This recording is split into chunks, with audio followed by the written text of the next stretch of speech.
अस्सलाम वालेकुम। तार सुबह STV न्यूज़ हाँ वली मोहम्मद जारो नजर विझूं था ठटो खां राजा कुरैशी जे हिन रिपोर्ट ते।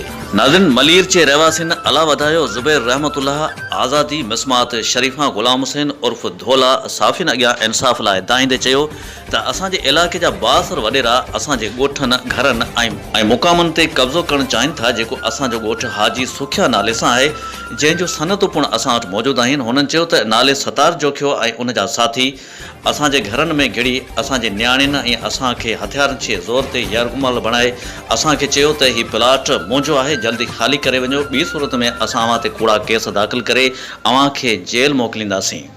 जंहिंखां पोइ हुन असां ते पुलिस खे ॻरी रिश्वत ॾेई असां ते ऐं असांजे नियाणियुनि ते FIR दाख़िल कराए असां सां वॾो ज़ुल्म कयो आहे। हुननि वज़ीर आला सिंध SSP मलीर ऐं IG सिंध ऐं वस वारनि खां इदारनि खां मुतालबो कंदे चयो आहे त बासर सतार जोखियो ऐं उन जे साथियुनि ख़िलाफ़ फौरी कार्रवाई करे असांजे नियाणियुनि सां इंसाफ़ करे असां ग़रीबनि जे घरनि ते कब्ज़े थियण खां बचायो वञे। ॿी सूरत में कराची प्रेस क्लब अॻियां मरण घड़ी ताईं बुख हड़ताल जारी रहंदी।